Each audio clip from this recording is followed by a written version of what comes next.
Regimento Interno do TRT do Maranhão. Paramos no título 3, da Ordem do Serviço no Tribunal, capítulo 1, do cadastramento e distribuição dos processos. Artigo 71. Os processos de competência do Tribunal serão cadastrados considerando as classes e siglas definidas em ato do Presidente do Tribunal, observadas as regulamentações pertinentes emanadas do TST. Daí vem uma tabela com as classes e as siglas de cada um. Como tem bastante coisa, eu não vou ler. Depois vocês abrem lá o regimento interno e deem uma olhada nessa tabela, que eu não acredito que seja relevante, até porque ninguém vai conseguir decorar esse tanto de siglas. Artigo 71-A.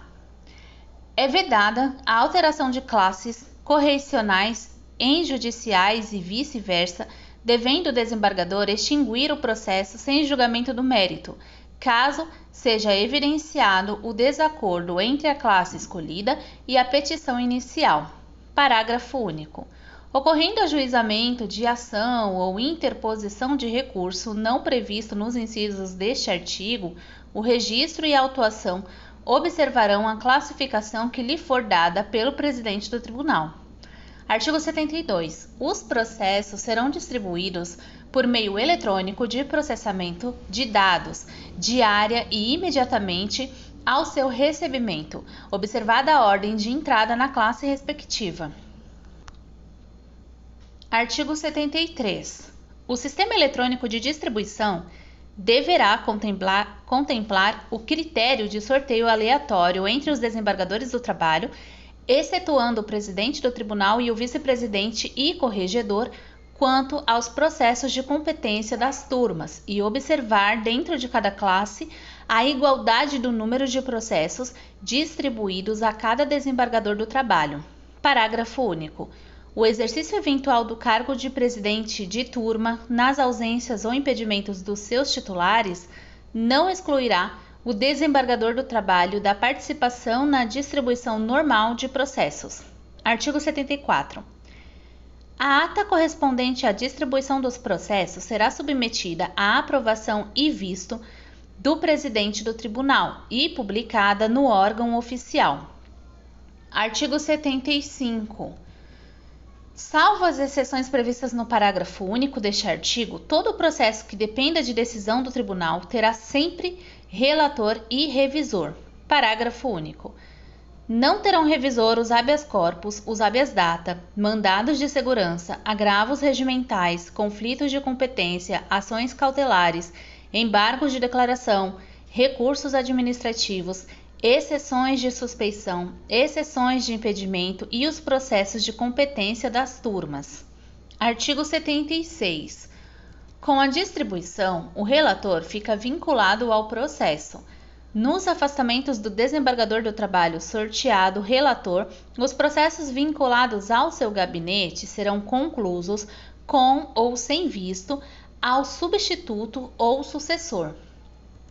Parágrafo 1. Haverá distribuição de processos mediante compensação. Inciso 1. Nos processos em que houver declaração de impedimento ou suspeição do relator. Inciso 2. Nos processos de tramitação preferencial, nos casos em que o afastamento não importa em substituição. Parágrafo 2. Caso o impedimento seja do revisor, passará o processo para o juiz que, se lhe seguir na antiguidade dentro do respectivo colegiado, permitida a compensação. Artigo 77. Ocorrendo o retorno do processo ao tribunal para prosseguimento do julgamento anterior ou para que novo julgamento seja proferido em substituição ao anterior, permanecerá como relator o desembargador do trabalho que anteriormente haja atuado como tal, se ainda estiver integrando o respectivo órgão julgador. Parágrafo 1. Quando o juiz que atuou como relator não mais integrar o órgão julgador que originalmente conheceu do processo, ele será distribuído sucessivamente, caso ainda integrem o órgão julgador, ao revisor e aos demais juízes que participaram do julgamento, observado em relação a esses últimos a ordem de antiguidade. Caso nenhum deles ainda o integre, haverá a distribuição aleatória entre seus atuais componentes, observado em qualquer hipótese a compensação. Parágrafo 2. Os processos que se relacionem por conexão ou continência com outro já ajuizado serão distribuídos por dependência ao relator já sorteado, observada a compensação. Artigo 78. O desembargador do trabalho, no exercício da presidência do tribunal por prazo igual ou superior a 30 dias, em virtude de férias ou outras ausências legais do titular previamente fixadas, será excluído da distribuição dos processos da competência das turmas com 15 dias de antecedência, continuando a funcionar, todavia, em todos os processos a ele distribuídos. Artigo 79. Nas matérias administrativas e nos processos administrativos de competência originária do tribunal, será relator o presidente, que votará em primeiro lugar e, caso em empate, proferirá voto de desempate. Artigo 80. Nos embargos de declaração, será relator o do acórdão embargado. Ausente este por mais de 45 dias, serão os autos encaminhados a um dos desembargadores do tribunal que tiver acompanhado o relator na votação observada a compensação. Artigo 81. Os registros das distribuições serão lançados por meio magnético em arquivos de banco de dados separados por classe ou pelo que estiver disponível na ocorrência de falha no programa. Parágrafo único. Os registros de sorteio de relator e revisor serão efetuados pelo desembargador do trabalho que presidir ao ato. Artigo 82. Distribuídos, subirão os autos em 24 horas à conclusão do relator e ao revisor em igual prazo quando forem por aquele devolvidos. Artigo 83.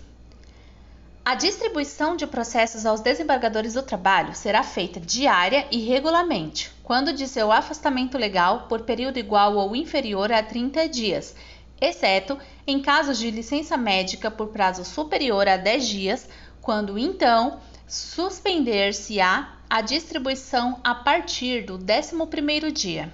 Parágrafo 1. O prazo para julgamento dos processos distribuídos neste período fica suspenso desde o início do afastamento até 15 dias após o retorno do desembargador do trabalho às suas atividades. Parágrafo 2. Ficam excluídos da distribuição prevista no caput deste artigo os processos reputados urgentes. Parágrafo 3. O desembargador do trabalho que assumir a presidência do tribunal não receberá processos de competência das turmas nos 5 dias úteis que antecedem o seu afastamento, participando, porém, da primeira distribuição após o retorno. Parágrafo 4. O exercício eventual do cargo de presidente do tribunal, nos termos do artigo 14, não excluirá o desembargador do trabalho da participação na distribuição normal de processos. Capítulo 2. Da remessa de processos da Procuradoria Regional do Trabalho. Artigo 85. Serão remetidos à Procuradoria Regional do Trabalho para parecer, inciso 1, obrigatoriamente e independentemente de distribuição, os processos, inclusive de agravo regimental, em que for parte pessoa jurídica de direito público, Estado, estrangeiro ou organismo internacional, fundações públicas, empresas públicas, sociedades de economia mista e massa falida, bem como os conflitos de competência, exceto quanto àqueles que suscitar. Inciso 2. Facultativamente por iniciativa do relator, os processos nos quais a matéria, por sua relevância, recomendar a prévia manifestação do Ministério Público. Inciso 3. Por iniciativa do Ministério Público, os processos em que entender existente interesse público que justifique a sua intervenção. Inciso 4. Por determinação legal, os mandados de segurança, os habeas corpus, os dissídios coletivos, no caso de não ter sido exarado parecer oral na instrução, e os processos em que houver o interesse de menores e incapazes. Inciso 5. Por despacho do relator, as ações rescisórias. Artigo 86. Não serão submetidos a parecer do Ministério Público do Trabalho, inciso 1, os processos oriundos de ações de competência originária de que o órgão for autor, Inciso 2. Os processos administrativos, ressalvada a hipótese do inciso 2 do artigo anterior. Capítulo 3. Do relator e do revisor. Artigo 87. Exceto nos casos expressamente ressalvados neste regimento, haverá um relator e um revisor para cada processo a ser julgado pelo Tribunal Pleno ou pelas turmas. Artigo 88. Compete ao relator, inciso 1, ordenar, mediante despacho nos autos, a realização de diligências necessárias à instrução dos processos, fixando o prazo para seu atendimento. Inciso 2. Requisitar os autos originais dos processos que subirem ao seu exame em traslado, cópias ou certidões, assim como os feitos que com eles tenham conexão ou dependência, desde que já findos ou com tramitação suspensa. Inciso 3. Processar os feitos que lhe hajam sido distribuídos, podendo delegar poderes aos juízes de primeiro grau para lhes procederem à instrução, quando for o caso, conceder vista às partes, homologar acordos nos dissídios individuais, processar os incidentes de falsidade e suspeição levantados pelas partes, as habilidades e restaurações, bem como praticar quaisquer outros atos processuais após a distribuição e até o julgamento. Inciso 4. Indeferir a petição inicial em ações de competência originária nas hipóteses previstas em lei. Inciso 5. Proferir decisões, quando for o caso, nos termos do artigo 557, caput e parágrafo 1A do CPC, observando-se o prazo e a contagem de restituição dos autos prevista no inciso 12. Inciso 6.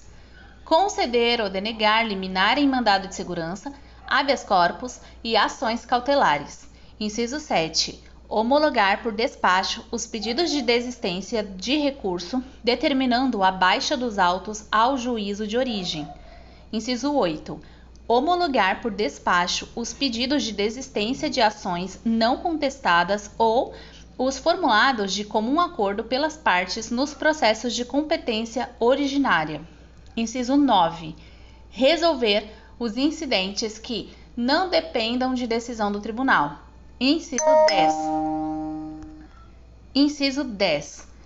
Executar as diligências indispensáveis ao julgamento, podendo promover qualquer meio lícito de prova nas ações de competência do tribunal e, quando caracterizado motivo de grande relevância, também nos feitos em grau de recurso submetidos a julgamento pelas turmas. Inciso 11.